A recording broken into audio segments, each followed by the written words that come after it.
Welcome to Marketing Mindshare, the podcast that brings you into the world of the top marketing minds from Fortune 500 companies to scrappy small and medium-sized business marketers. Together, we'll explore the leading strategies today's marketing leaders deploy. I'm your host, DeCarlo, and now let me take you into the Marketing Mindshare.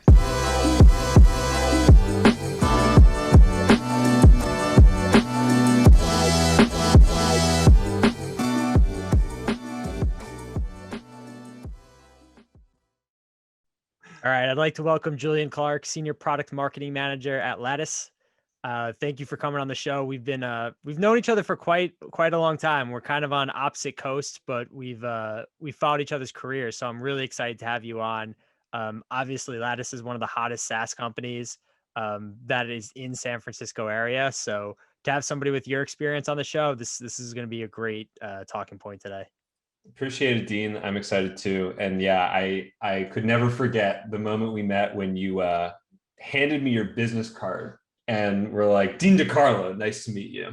So that is going to be etched in my memory for the rest of my life. Yeah, that's my claim to fame, I guess. But what are you going to do? What are you going to do? I knew then and there that you would never work for anybody but yourself. So here you are.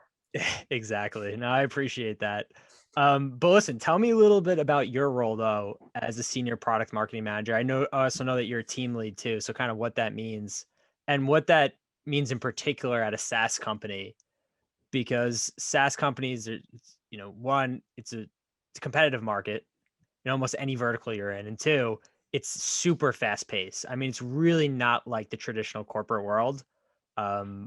Of old companies. A lot of technology is involved, obviously, because you guys are coming up with these solutions. So what exactly do you do in your role?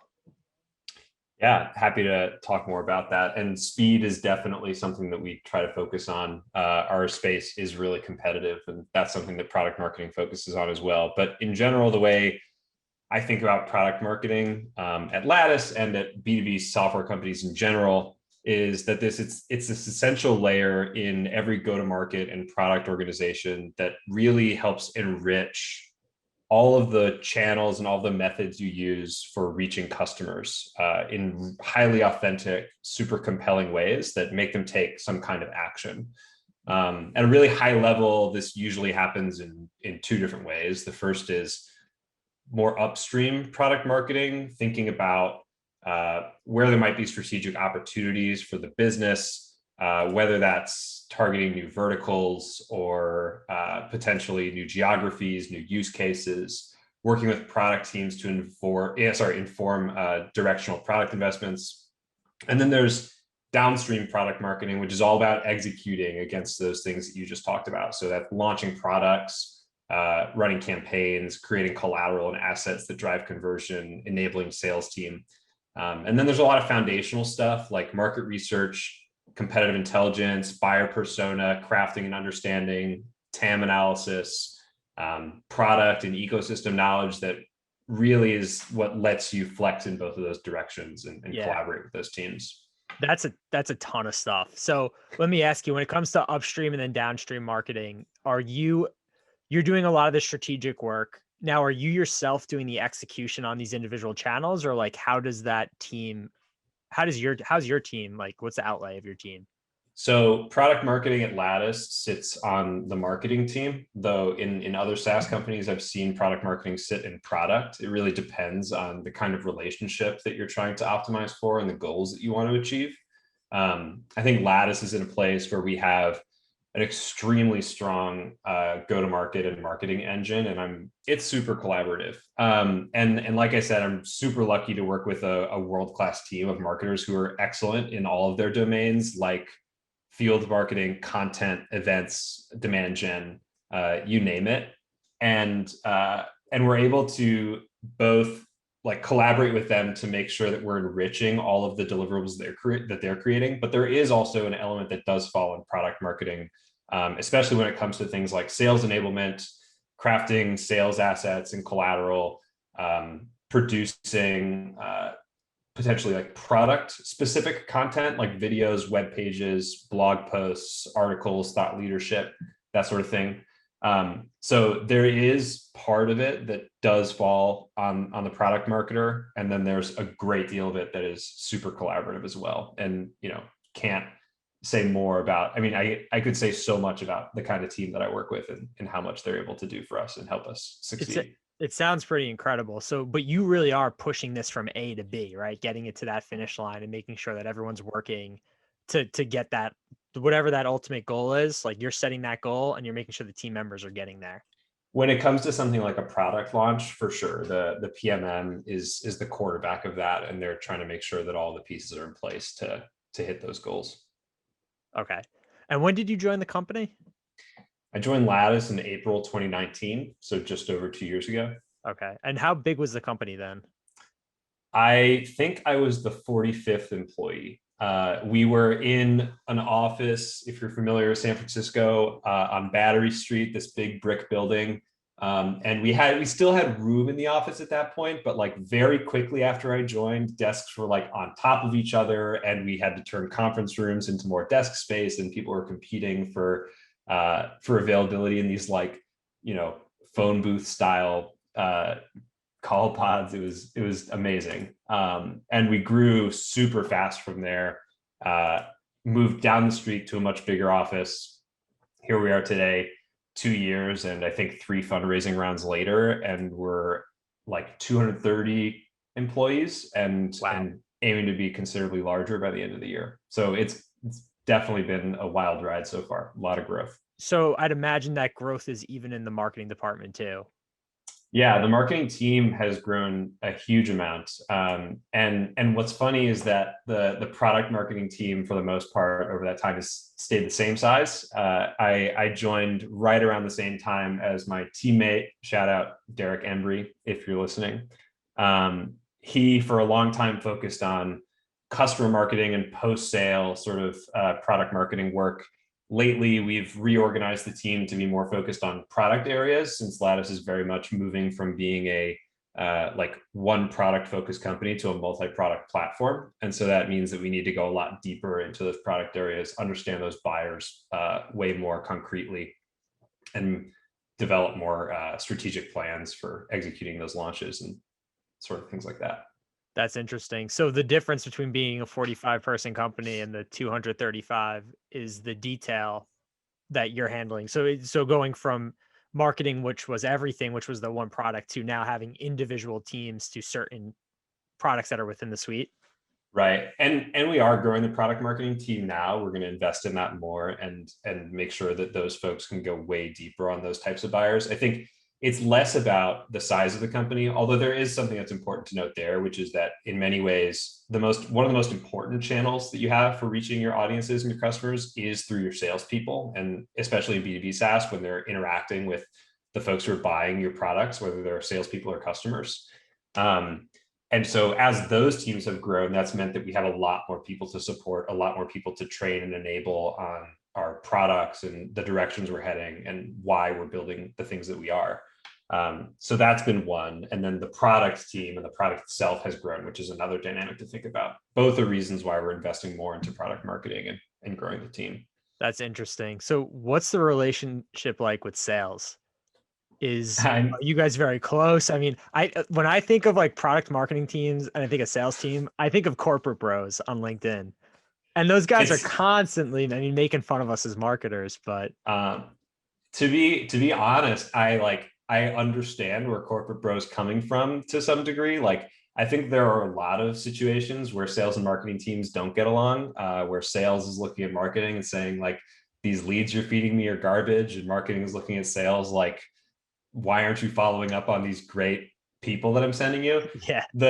The amazing thing about Lattice, and I'll get to product marketing in a minute, but just to talk more broadly about the marketing and sales relationship, is that it is really unselfish, really collaborative. We share a common goal of driving pipeline and converting it to revenue.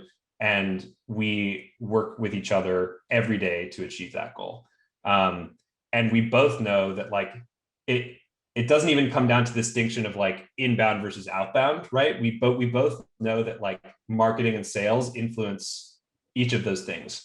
course. And to be a highly successful business, you need to make sure that those teams are aligned. We're really lucky to have, an awesome sales team, lucky to have a great marketing team too. But I think what's really special about the two is that we think of ourselves as like a revenue organization, marketing and sales working together commonly to achieve that goal of creating revenue. So highly collaborative, high respect, high trust. And then personally in product marketing, I am very close with sales. Derek, my teammate, and others who join, we have a super tight relationship with both sales and customer success and customer care, actually, because it's really important that we understand the realities of how our buyers buy, what motivates them, why they don't, and then what the realities of being a customer are like. Because I think it's really important as product marketers to be objective about those sorts of things and get a real sense of what they are rather than living with your head in the clouds. And I think that's where corporate pro is coming from. There are a lot of marketers who have their heads in the clouds. Yeah, but I think what you're saying, that common denominator is revenue at the end of the day. And when you align both departments on that goal, in our agency, we call that an impact, where we align our teams with 3 impacts: engagement, loyalty, or revenue. The results are just going to be a lot better because there's no going around saying, oh, I'm getting whether you're talking about qualified or unqualified lead, doesn't matter. The only thing that matters is what is the revenue. It doesn't matter the amount of leads, just are you hitting those revenue numbers? So it's interesting that that's what you're seeing. And obviously going from 45 to 230 employees, the proof is in the pudding right there. That's how it's working. So I guess let's piggyback off a little bit about the relationship with the sales team. So obviously you're aligned by this revenue goal. What does that relationship look like in sales? Do you have weekly meetings with them where you're going over task items, where you're looking at some of the problems they're facing and they're giving you feedback? Like how do you forge a good relationship with a sales team? I think when it comes to product marketing in particular, one of your jobs is to arm salespeople and CSMs, or really anybody who's in a conversation about converting, whether it's pipeline to revenue or current revenue that you have to expanded or renewed revenue, the tools they need to make that conversation happen and make that conversion happen. And so personally speaking, like I find myself very commonly talking to both account executives, SDRs, to understand what their challenges are on a routine basis to get a sense of the realities of what's happening in our space and in their conversations. I interact with sales management a lot and sales enablement to think about the best ways to sort of multiply and democratize the things that we're learning and the messages that we're trying to put into the market across those teams.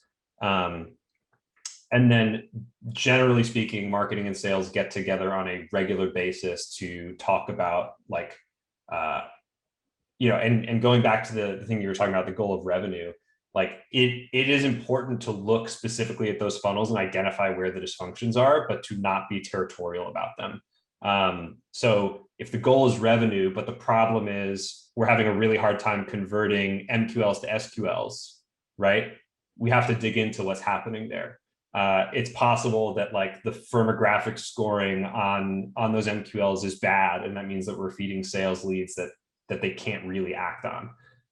Or maybe the issue is SQL to opportunity, and we're not supplying them with the kind of conversations they need to convert those people into like real interested buyers.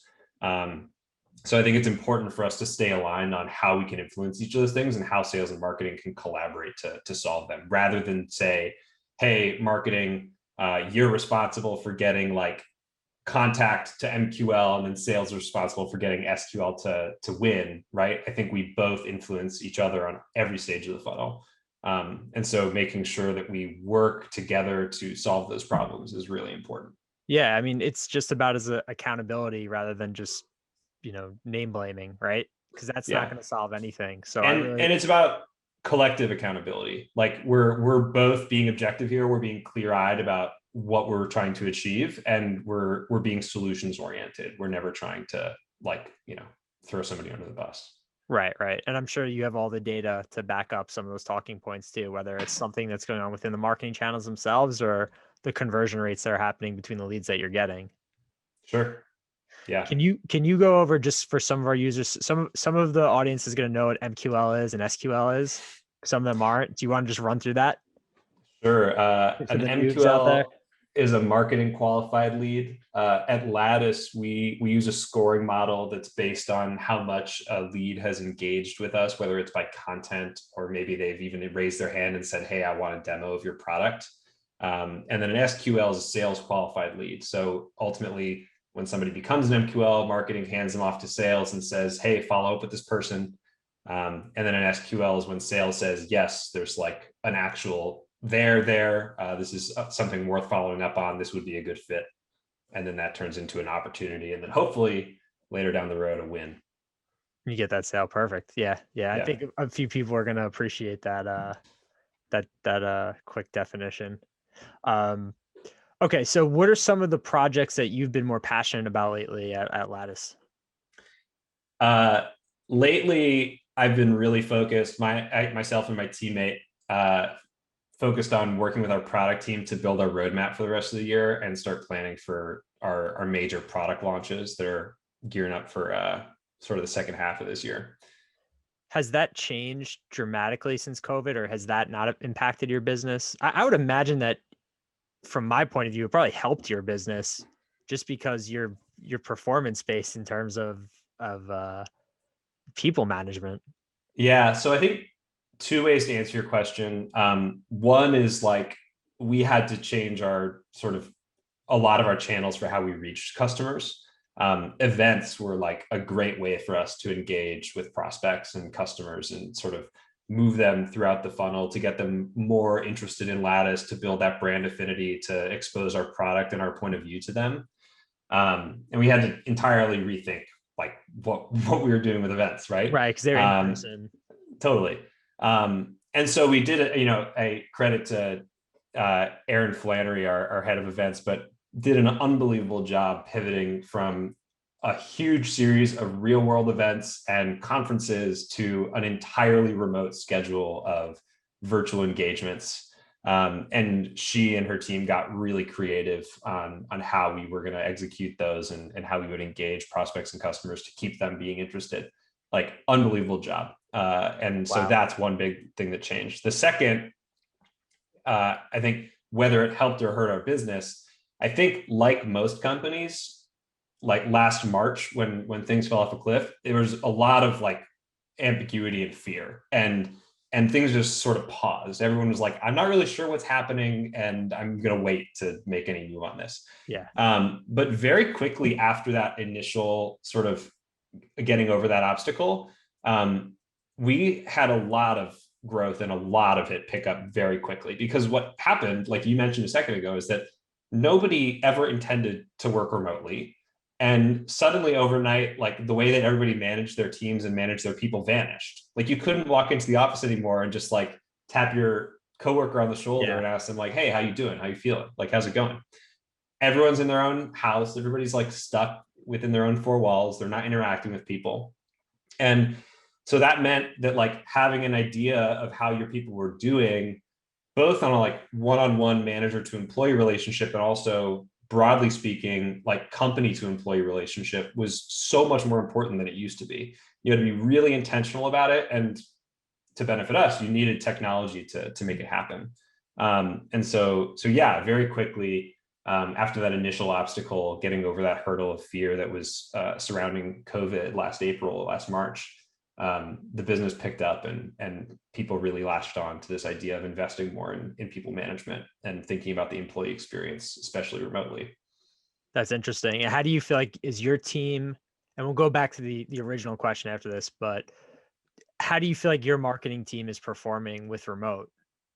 Do you feel like it's because it is tough, because again, as the product marketing manager, and I'm in a same kind of boat here where we're dealing with people who are on the design side, who are on the strategic side, who are on the development side, and production too. So like, how does that look for you? Did it take a while to adapt? Do you feel like you've adapted well? And do you think fully remote work is the future, or do you think it's a hybrid for marketing Um, teams in particular?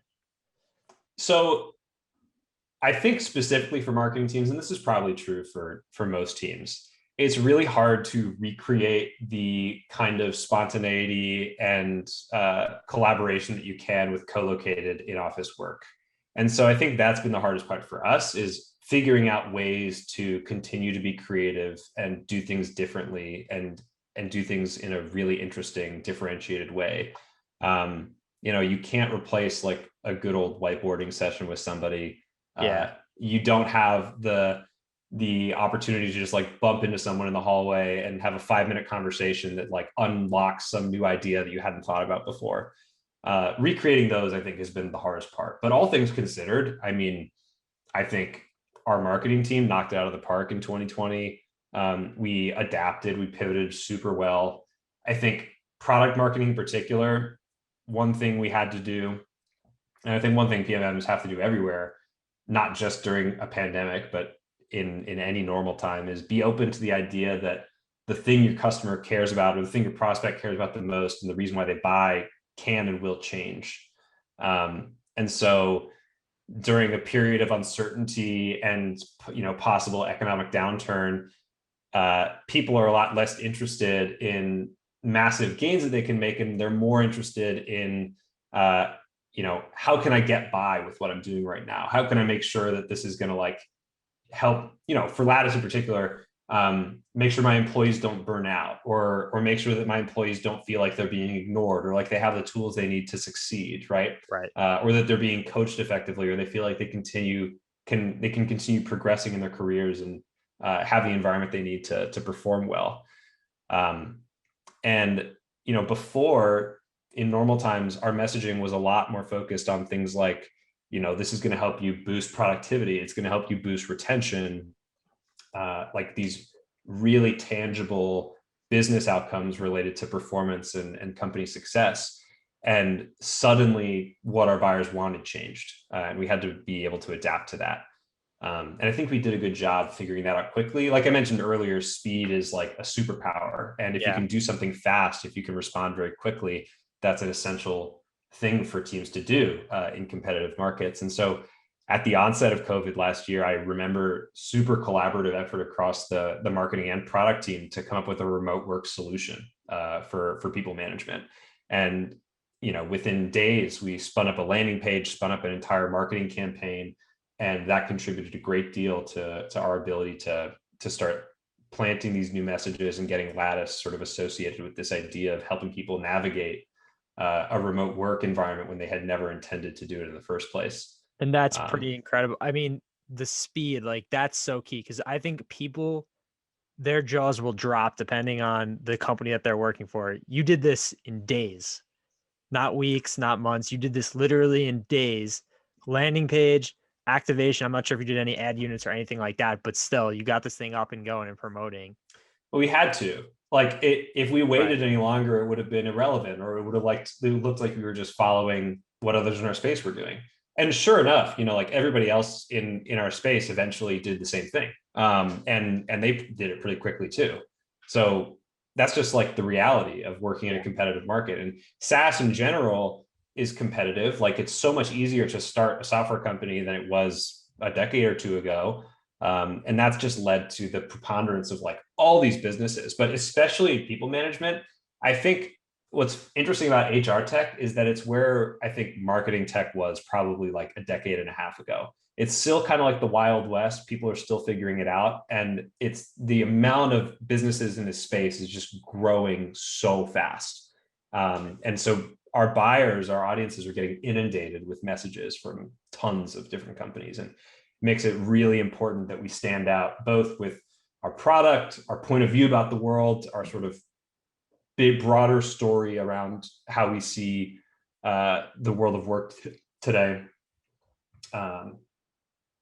It's speed is a superpower. Yeah, it's amazing. It's amazing to see how quick SaaS companies work. It's definitely something that I think a lot of marketers need to take note.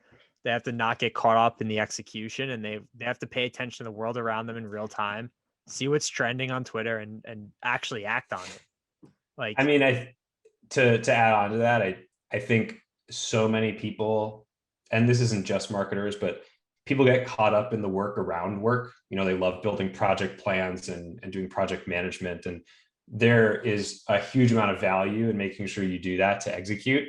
But often you need to take the shortcut of skipping the work around the work and just getting straight into it and getting your hands dirty and executing. Yeah, I couldn't agree more. Before I started this podcast, it took me about a year a year way too long to figure out like because Marketing Mindshare was actually a networking group where we had marketing executives out to like a dinner. It'd be like 10 to 15 executives, and that was working really well. And then like it took me like a year to like figure out how to pivot it. And then eventually I just said, I need to just do the podcast. Like it's already a year too long. And instead of trying to plan everything, I just started hitting up all my contacts and saying, okay, like let's just do it. And then we had it, as soon as we started filming it, we had it done in about 3 weeks. That was 4 guests, edited, thumbnails, all that stuff. So, I love that. Look at you. I'm trying. Listen, I'm trying. You're a role model over here, so I'm just trying to follow the greats.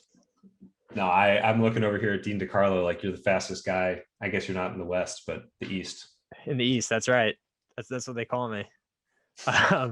So you were talking about this roadmap. So it's interesting. So it's it's only 4 months through the year. Are you readjusting the yearly roadmap? Are you planning for next year? What? So more about the roadmap. Like ultimately, our product team owns what products go in the roadmap, what we're investing in, and we work with a really excellent group of product managers who are super thoughtful and smart. We collaborate with them on different things at many different stages in the product development process. Okay. And we go through a quarterly road mapping exercise. Okay. We're often looking 6 to 12 to 18 months out. And it's important for us to every quarter go through that exercise to sort of make what's further out higher fidelity, get better ideas for what exactly we're investing in the next couple of quarters and what's moving off to the future, and adapt to, like we were talking about earlier, like what needs to happen now versus later, and reprioritize. So we do that pretty regularly, but we're always looking pretty far ahead to make sure that we're continuing to skate to where the puck will be.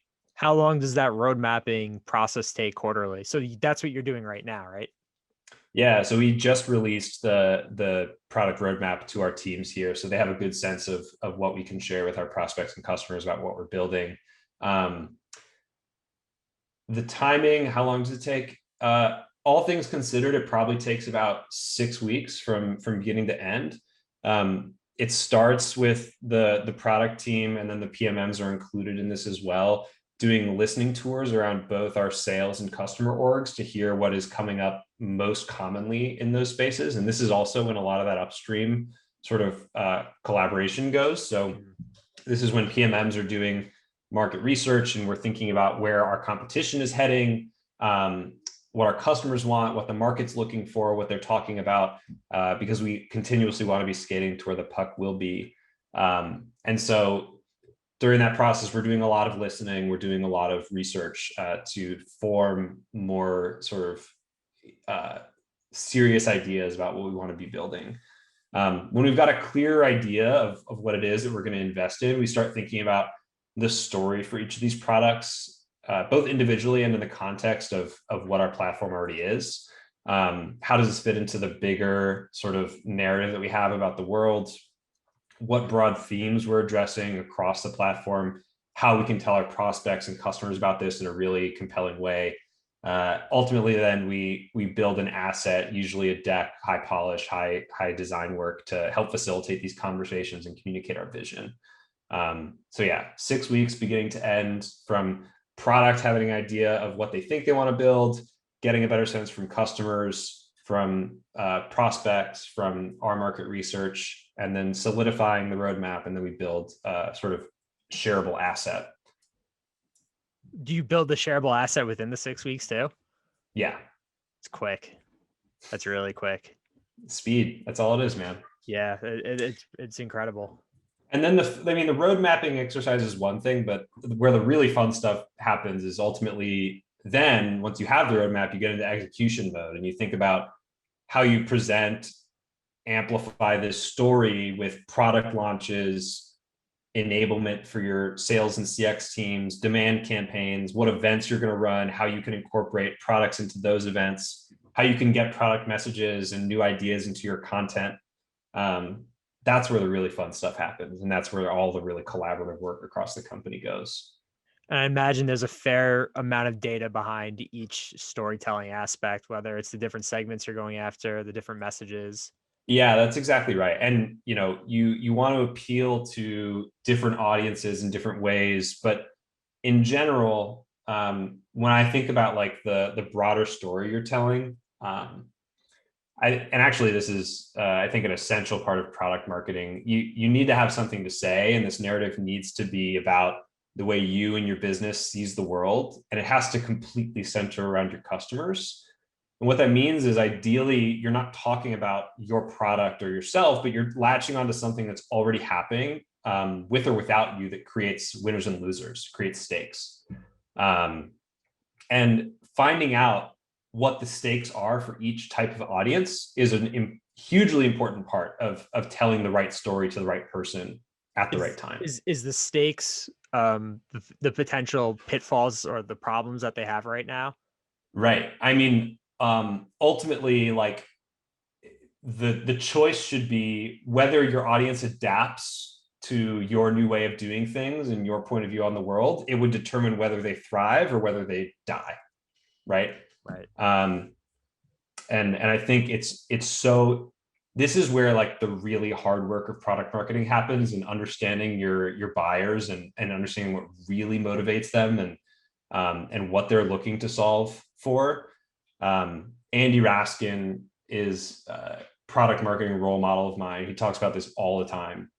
It's, I think, frankly, the most important thing you need to get right. And it's not just a product marketing exercise either. I think it's a company exercise. Like the story that you talk about, this narrative that you establish, has to be part of your company strategy. 100%. Too many companies just say nothing. They make no commitments about what they do, what's happening in the world that is the reason why they exist, who they're for.